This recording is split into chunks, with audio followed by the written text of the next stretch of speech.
비만 치료제에 대해서 관심이 많은 것은 이 시장 자체가 너무나 커져가기 때문입니다. 그래서 빅파마들은 이 시장을 절대 놓칠 수 없다. 근육을 보존하면서 지방만 빼도록 하는 이 부분이 향후에 가장 중요한 부분이 될 것이다. 근육이 빠지지 않는 치료제를 가장 먼저, 그리고 가능성이 큰 회사가 어디냐를 알아야 될 것 같습니다.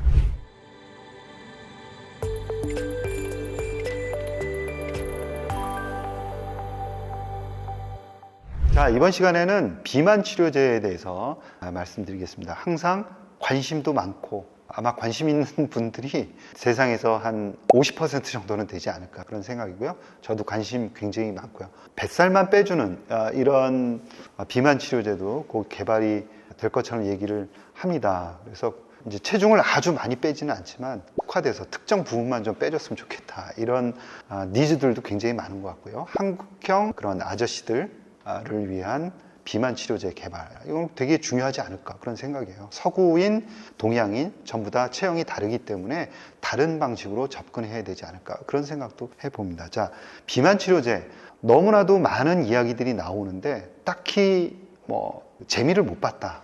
주식 투자에서 재미를 못 봤다. ETF들도 많이 나왔는데 오히려 손실이 크다라는 이야기를 종종 듣습니다. 자, 그럼에도 불구하고 이 비만 치료제에 대해서 관심이 많은 것은 이 시장 자체가 너무나 커져가기 때문입니다. 그래서 빅파마들은 이 시장을 절대 놓칠 수 없다라고 생각을 하고 있고요.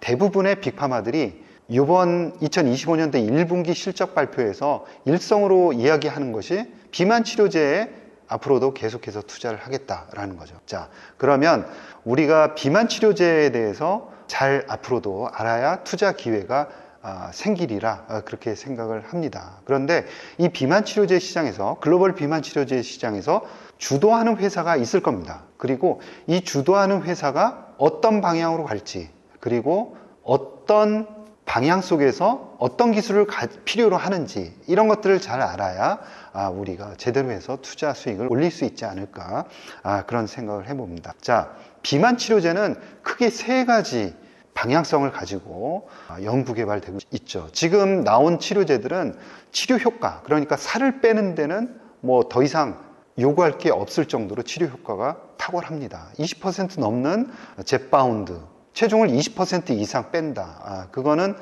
그 정도면 되지 않았을까 그런 생각을 해보는 거죠. 대신 환자의 편리성과 그리고 환자의 진정한 건강을 생각하는 이런 비만 치료제를 향후에 개발해야겠다. 이런 니즈가 있는 겁니다. 첫 번째로는 경구용, 두 번째로는 장기 지속형, 주사형 개발. 두 개 다 환자의 편리성을 고려한 그런 개발 방향성이다라고 볼 수가 있고요. 세 번째로는 이 비만 치료제를 투여를 하게 되면 지방만 빠지는 게 아니라 제지방, 즉 근육도 같이 빠지게 되는 거죠. 이런 근육이 같이 빠진다는 것은 굉장히 심각한 문제입니다. 특히 나이가 많은 사람들이 지방뿐만이 아니라 근육이 빠진다, 온몸에 있는 근육들이 빠진다 그러면 대단히 위험할 수도 있지 않을까라는 생각을 해볼 수 있는 거죠. 따라서 많은 과학자들은 이 비만 치료제가 과연 장기적으로 볼 때 환자의 건강을 생각하고 있는 거냐, 이런 의문을 제기하기도 합니다. 따라서 최근에는 살을 빼되 지방만 빼고 근육은 그대로 보존하는 그러한 근손실 방지 비만 치료제가 하나의 개발 트렌드로 자리 잡고 있다라는 점 우리가 생각을 해보셔야 됩니다. 자, 그러면 이 세 가지 방향으로 간략하게 어떤 기업들이 주도를 하고 있는지 살펴보도록 하겠습니다. 첫 번째는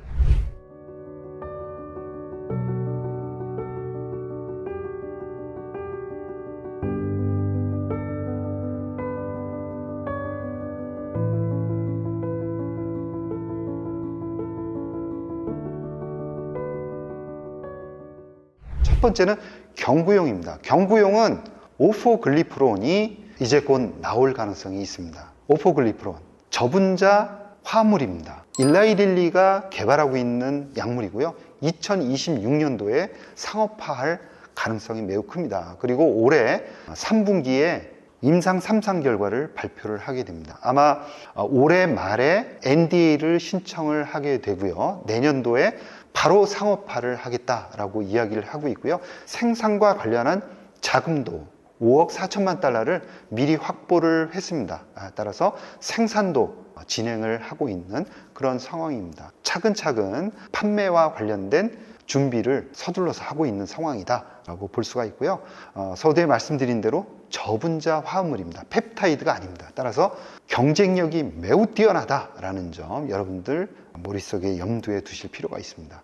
따라서 가격 경쟁력이 있다. 물론 처음에 경구용으로 내기 때문에 가격을 떨어뜨릴 필요는 없습니다. 그렇죠? 그러나 경쟁자들이 치고 들어왔을 때는 만약에 마켓시어를 늘리겠다라고 생각을 한다 그러면은 이 경쟁력이 상당히 뛰어난 약물이 바로 오포글리프론이다 라고 생각을 하시면 될 것 같고요. 이제 살이 얼마나 빠지느냐 이 부분인데 임상 이상에서 36주에 14.7% 그러니까 위고비와 상당히 흡사한 수준의 체중 감량 효과를 나타냈다고 보시면 되겠습니다. 우리가 한 가지 더 짚고 넘어갈 것은 일라릴리의 오포글리프론은 저분자 화합물입니다. 그리고 현재 경구용 치료제로 승부를 보고자 열심히 개발하고 있는 업체들의 면면을 보면은 노보노디스크는 현재 당뇨병 치료제로 리벨서스를 가지고 있는 상황이죠. 그래서 이 당뇨병 치료제를 비만 치료제로 그냥 전환해서 개발하는 그런 연구를 하고 있는 상황입니다. 그래서 당연히 지금 현재 치료제로 나와 있기 때문에 성공할 가능성이 대단히 높겠죠. 그러나 펩타이드 약물인 만큼 가격 경쟁력에서는 오포글리프론이 유리하다. 그리고 화이자, 로슈, 아스트라제네카 이 모든 회사들이 저분자 화합물로 개발하고 있다는 특징을 가지고 있습니다. 물론 이제 화이자의 다누글리플론 같은 경우에는 부작용 때문에 지금 임상이 좀 중단되어 있는 그런 상황입니다. 또 한 가지가 있죠. 바로 장기 지속형입니다. 일라이릴리가 우리나라의 펩초론하고 스마트 데포시라는 장기 지속형 치료제, 주사 형태로 한 1개월 정도를 지속할 수 있는 장기 지속형 비만 치료제를 현재 평가하는 그런 연구를 공동으로 진행을 하고 있습니다. 최근에 이 와중에 카무루스라는 회사와 계약을 체결했죠. 그래서 이 펩트론의 주가가 급락을 하기도 했습니다. 현재는 일라이릴리의 장기 지속형 치료제 주사 형태로 카무루스 그리고 펩트론이 서로 경쟁하는 구도를 가지고 있다라고 이야기를 하고 있고요. 또 펩트론 같은 경우에는 이 카무루스하고 연구 개발하는 분야가 완전히 겹치지는 않는다 이런 식으로 언급을 하고 있는 상황입니다. 그래서 중요한 것은 카무루스의 그런 기술인데요. 플루이드 크리스탈이라는 이러한 기술이 초기에 약물이 급격히 방출되는 그런 부작용을 가지고 있습니다. 그래서 비만 치료제로 개발했을 때 어떤 부작용이 나타나는지는 조금 더 지켜봐야 되지 않을까라고 생각을 합니다. 그러나 일라이릴리로서는 바로 이 카무루스하고 협업하는 것이 조금 더 빨리 장기 지속형 치료제를 시장에 내놓는데 유리할 수 있다라고 본 것 같고요. 조금 더 개선된 치료 측면에서 그리고 부작용 측면에서 개선된 약물은 펩트론과 개발할 가능성이 있지 않을까 그렇게 생각을 합니다. 세 번째로는 바로 가장 중요하다라는 근손실입니다. 비만 치료 GLP-1 계열의 약물을 투여를 하게 되면은 밥을 안 먹는 거죠. 그렇죠? 쉽게 얘기해서 밥을 안 먹는다. 밥을 안 먹으면 당연히 살은 빠지게 돼 있죠. 근육도 같이 빠지게 되어 있습니다. 그래서 노인 환자들에게 과연 이 비만 치료제, 노인이라 그러면 이제 정의가 70대 후반 이렇게 가기도 하지만 어찌됐건 고령화됨에 따라서 이 비만 치료를 받는 것이 유리하냐 이런 부분에 대해서는 좀 퀘스천 마크가 달릴 수밖에 없습니다. 젊은 환자들에 대해서도 문제가 있는 거죠. 그리고 비만 치료제를 끊었을 때 다시 요요 현상이 생기는 게 3분의 2 이상입니다. 그러니까 이게 과연 지속 가능한 것이냐라는 것에 대해서는 약간 퀘스천 마크가 딸릴 수밖에는 없다라고 생각을 합니다. 그 중에서 가장 중요한 게 바로 요요 현상이고, 요요 현상이 생겼을 때 살이 다시 찌는데 그때 근육이 다시 붙느냐, 지방 위주로 찌게 되는 거죠. 그래서 빠질 때는 지방과 근육이 같이 빠지고 찔 때는 지방만 다시 찌게 됩니다. 그렇게 되면 이게 건강한 거냐 라는 질문에 대해서 뚜렷하게 대답하기가 어려운 거죠. 이 질문에 답을 하기 위해서 제약회사들이 근육을 보존하면서 지방만 빼도록 하는 그러한 치료제를 현재 열심히 연구 개발하고 있는 거고요.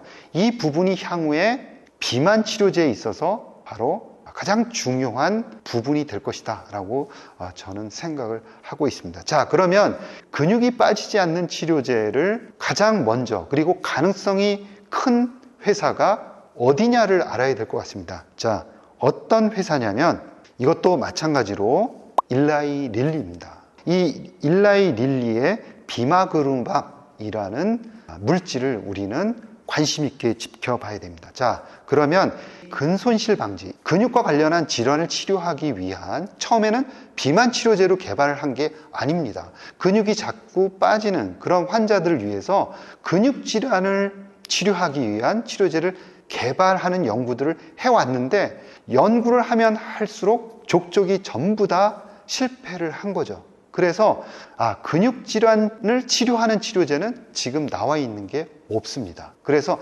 실패한 물질들을 가지고 어디로 옮겨간 거냐면 비만 치료제로 옮겨간 거죠. 그래서 비만 치료제로 이 근육만 빠지지 않게 하면서 지방만 빠지도록 하는 이런 조건이기 때문에 근육 질환 치료제 단독으로 개발하는 것보다는 조금 더 쉽지 않겠느냐라는 아이디어를 가지고 현재 개발을 하고 있는 겁니다. 자, 그러면 기존에 근육 질환 치료제로 개발할 때 어떤 방향으로 개발을 했느냐? 바로 마이오스타틴이라는 물질을 타겟한 겁니다. 그래서 이 마이오스타틴과 액티빈 A라는 물질이 액티빈 리셉터, 그러니까 액티빈 수용체 2A와 B라는 수용체에 결합을 하게 되면 우리 근육이 더 이상 자라지를 않게 되는 겁니다. 그러면 논리적으로 생각했을 때 이 마이오스타틴과 액티빈 A가 액티빈 리셉터 2에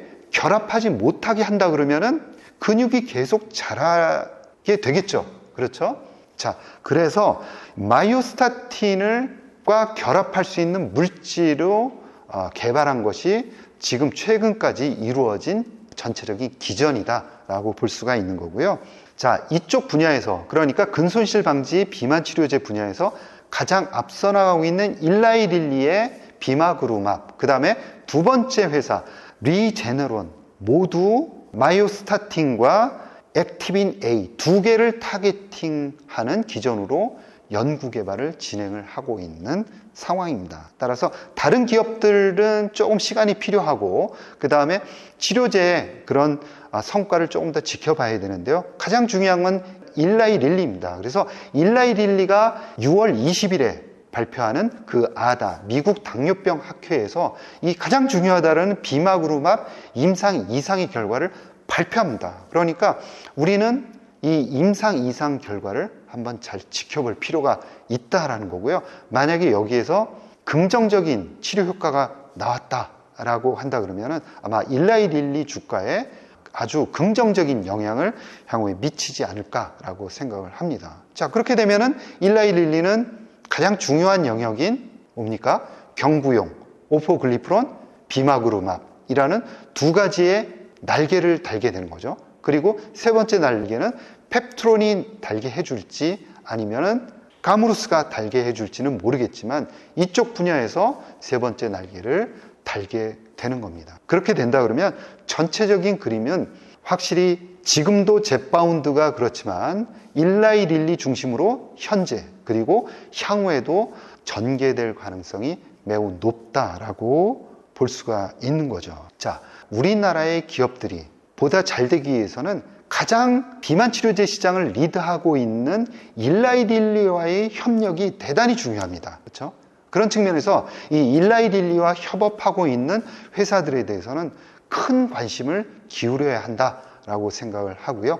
펩트론도 마찬가지지만 올릭스도 마찬가지입니다. 올릭스는 올릭스 702A를 일라이 릴리에 기술 이전을 했죠. 그래서 올해 말에 임상 1상의 결과가 나오게 됩니다. 12월 달에 종료가 예정되고요. 아마 내년 초에는 그 결과를 알 수 있게 되겠죠. 만약에 좋은 치료 효과가 나온다. 그리고 안전성이 확보가 된다라고 한다 그러면 아마 주가에도 큰 긍정적인 효과가 나타날 수 있지 않을까라고 생각을 합니다. 지금까지 현재 치료제로 개발되고 있는 많은 물질들은 GLP-1 계열입니다. 즉 안 먹고 살을 빼자라는 거죠. 그런데 이 올릭스의 물질은 대사를 증진시키는 방향으로 작동을 합니다. 즉 먹을 건 먹으면서 또 대사가 활발하기 때문에 살은 빠진다라는 거고요. 그렇기 때문에 운동하는 효과가 나타나기 때문에 근육이 빠지는 그런 비중이 훨씬 더 적다라는 겁니다. 따라서 차세대 비만 치료제에 부합한다라고 볼 수가 있고요. GLP-1 계열 약물과 병용할 수 있는 좋은 약물이 될 수 있다라고 생각을 합니다. 자, 마지막으로 한미약품에 대해서 말씀을 드리겠습니다. 한미약품 UCN2 유사체라는 물질을 가지고 있습니다.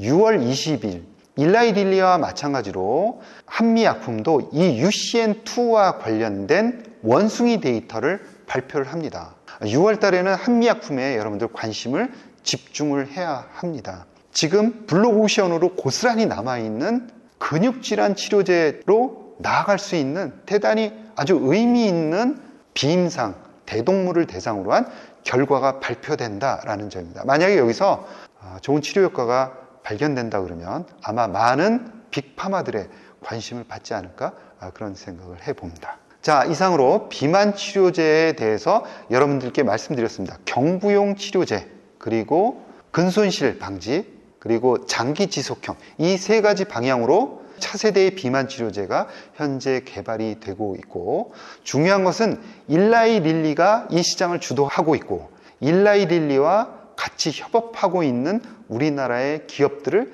잘 살펴봐야 된다라는 점, 그리고 이 일라이 릴리에 추가적으로 기술 수출할 수 있는 그런 잠재력을 가지고 있는 약물을 누가 가지고 있느냐 하는 부분까지 살펴봤습니다. 여러분 경청해 주셔서 고맙습니다.